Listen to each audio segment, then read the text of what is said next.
Halo semuanya, kembali lagi bersama aku Alfredo dan pada kesempatan minggu ini kita akan membahas mengenai topik yang mungkin kalian sudah baca di judul video ini. Ya, benar, kita akan membahas mengenai keluarga. Tapi sebelum itu aku pengen tanya dong ke kalian semua, ketika kalian mendengar kata keluarga, impresi apa sih yang terbenak pada pikiran kalian? Hmm, Ketika aku mikir keluarga, mungkin beberapa dari kalian akan beranggapan bahwa keluarga itu rumah, tempat untuk kita berpulang.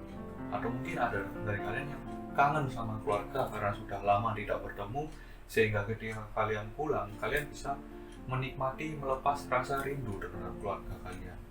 Atau mungkin keluarga itu sebagai tempat peristirahatan, karena mereka yang ada di rumah itu mereka selalu menerima kalian secara apa adanya sebagai seorang anak.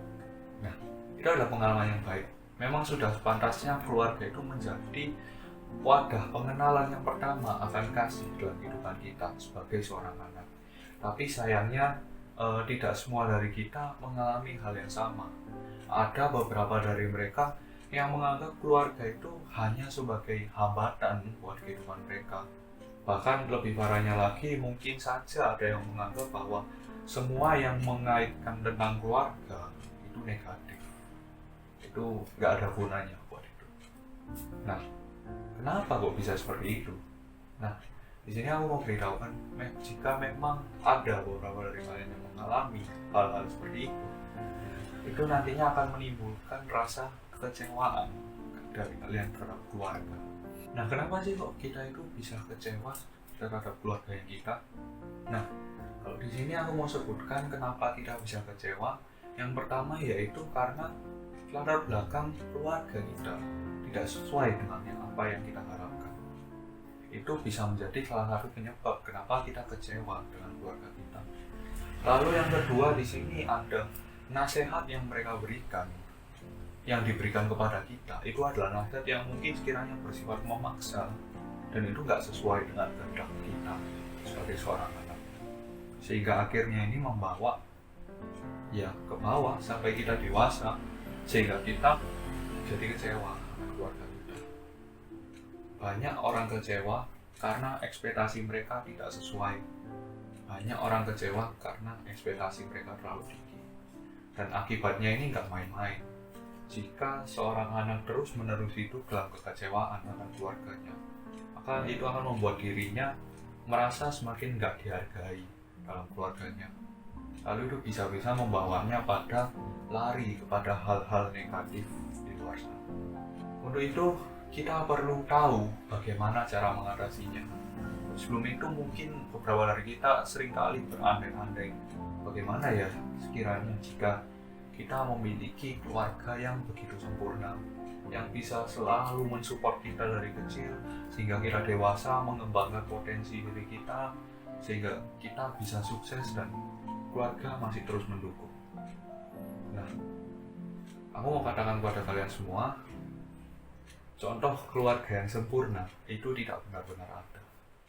Karena jika kita melihat melalui sejarah yang ada, tidak ada contoh satupun yang dapat bisa dijadikan dasar sebagai keluarga yang sempurna, sekalipun dalam Alkitab. Karena bahwasanya dalam cerita Alkitab sekalipun tidak ada satupun contoh keluarga sempurna dalam tokoh-tokoh Alkitab.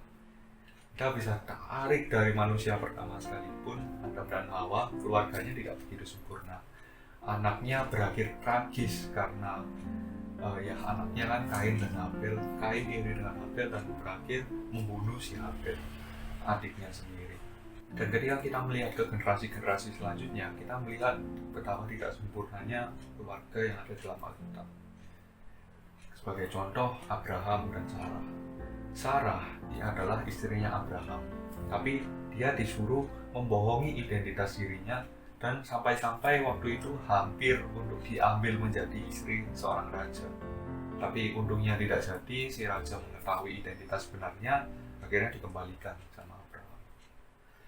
Oke, selanjutnya ke anaknya, yaitu Ishak.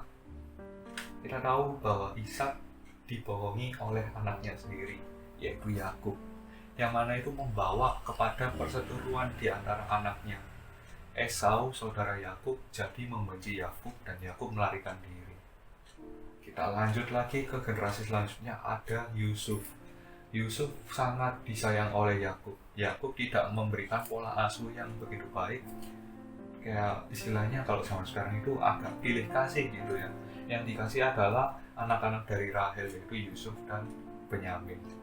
Akhirnya Yusuf mendapatkan perlakuan yang tidak sesuai karena saudara-saudaranya iri. Yusuf dimanja terus dan akhirnya Yusuf dibuang oleh saudara-saudaranya. Ketika kita meneruskan ke generasi-generasi selanjutnya, kita akan menemukan Raja Daud.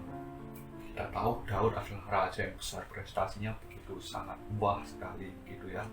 Tapi kita sadari bahwa Daud juga berasal dari latar belakang keluarga yang mana dia itu dikucilkan sebagai anak terakhir, di mana saudara-saudaranya dipanggil untuk menghadap Samuel, untuk Samuel melihat siapa yang akan jadi kandidat raja, tapi Daud masih tetap mengembalakan domba, masih tetap disuruh untuk mengembalakan domba, tidak ditunjukkan kepada Samuel.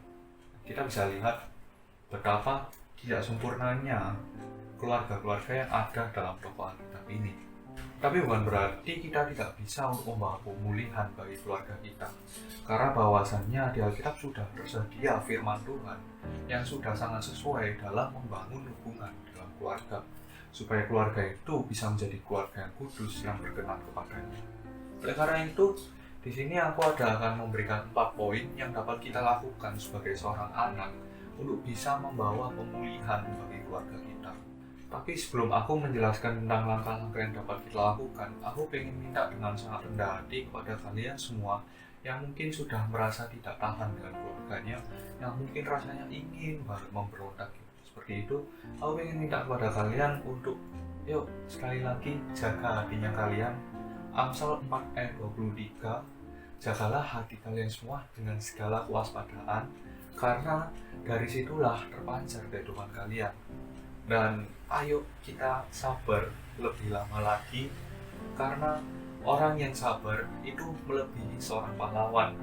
Dan orang yang menguasai dirinya, ketika kita menguasai diri kita melebihi orang-orang yang merebut kota. Dan ya, itu ada di Amsal 16 ayat 23. Ya, itu adalah pesanku yang pertama, supaya kalian menjaga hati dan kalian bisa tetap tenang. Ketika kalian sudah tenang, kita masuk kepada langkah-langkah yang bisa kita lakukan. Dan aku percaya ketika kita melakukan langkah ini, Tuhan pasti akan membawa perubahan bagi keluarga kalian semua. Yang pertama yang dapat kita lakukan adalah ceritalah pada pribadi yang tepat.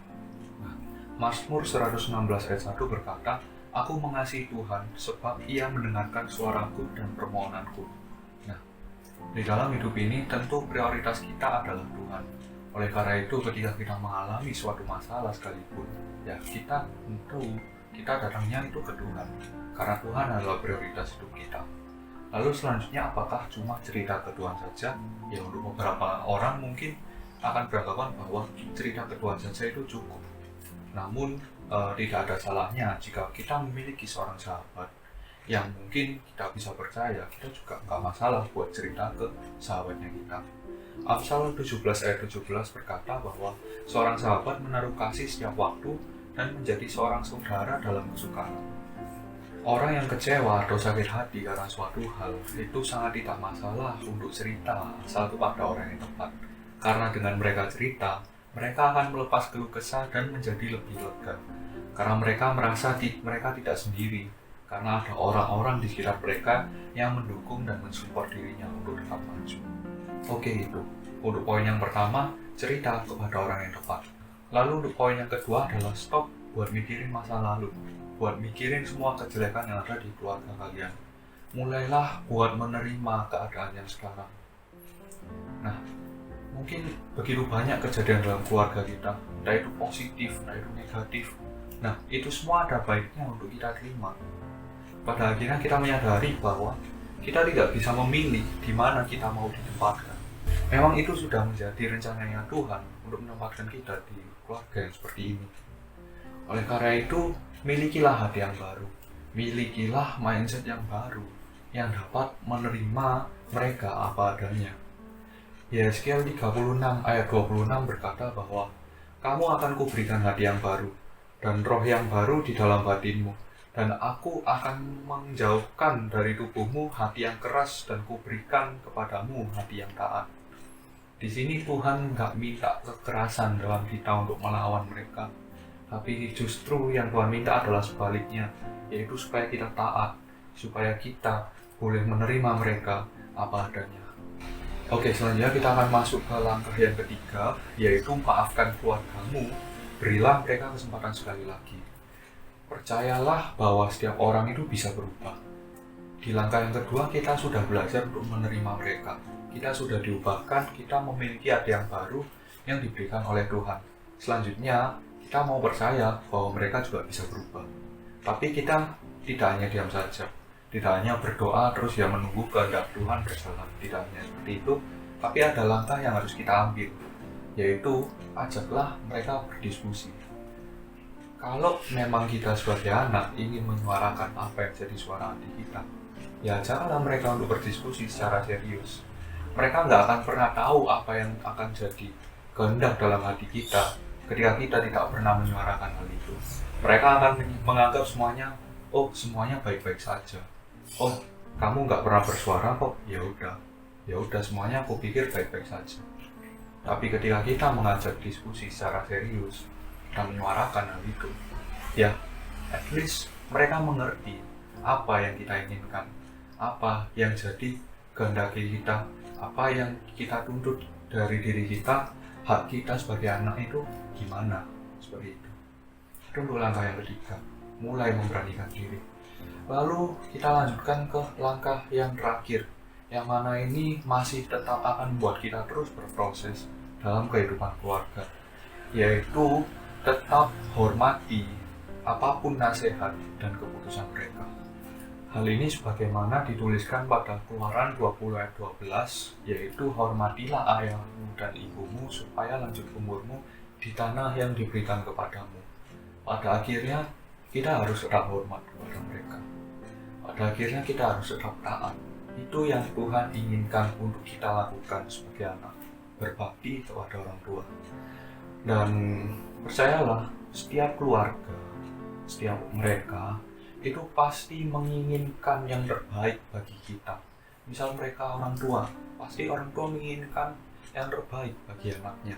Mungkin kita pernah diceritakan oleh orang tua kita tentang bagaimana mereka diasuh oleh orang tua mereka sebelumnya. Dan yang ketika kita sadari itu berbeda kan. Nah, pada dasarnya keluarga kita sekarang ini itu adalah hasil asuhan dari keluarga generasi yang sebelumnya. Nah, orang tua kita pasti menginginkan cara asuh yang lebih baik daripada cara orang tua mereka mengasuh mereka sebelumnya. Dan ya mungkin demikian pula kita nantinya kelak ketika kita dewasa, kita membangun keluarga, kita ingin mengasuh anak kita lebih baik daripada orang tua kita mengasuh kita. Dan ini akan terjadi terus-menerus dari generasi ke generasi. Makanya terjadi perbedaan dalam pola mengasuh dari generasi yang lama ke generasi berikutnya. Tapi mau diimprove sebagaimanapun, mau dibenahi sebagaimanapun, pada akhirnya cara mengasuh tidak ada yang benar-benar sempurna. Pasti ada kekurangannya. Ya, karena kita sebagai manusia di sini, kita tidak akan pernah tahu bagaimana hal yang sempurna itu dapat kita pertahankan secara terus-menerus. Tapi jangan khawatir dan tetap percayalah bahwa di dalam ketidaksempurnaan asuhan atau nasihat atau cara asuh mereka itu ada tangan Tuhan yang sanggup memakai dan menyempurnakan rancangan tersebut di dalam kehidupan kita. Percayalah ketika kita memiliki hati yang tetap taat, tetap hormat, dan kita ya udah memberikan apa yang kita mau, kita udah berdiskusi dengan mereka. Tapi ketika kita memiliki hati yang tetap taat, semuanya itu nggak akan sia-sia. Tuhan nggak akan tinggal diam, dan Tuhan akan bekerja dalam kehidupan kita. Sama seperti Yusuf yang tidak mengalami kasih dari saudara-saudaranya, tapi dia berakhir tetap taat untuk mengasihi mereka. Sehingga pada akhirnya Yusuf memenangkan satu keluarganya. Sama seperti Daud yang sekalipun dikucilkan dalam keluarganya, ia tetap taat dan mau hormat untuk tetap menggembalakan kambing dombanya, sehingga pada akhirnya dia dipercayakan perkara-perkara yang begitu besar sama Tuhan. Oleh karena itu, Ya, pada akhirnya kembali ke diri kita masing-masing. Apakah kita mau taat, kita mau hormat kepada mereka, dan apakah kita masih mau percaya bahwa Tuhan sanggup mengubahkan semuanya menjadi lebih baik, lebih indah pada waktunya.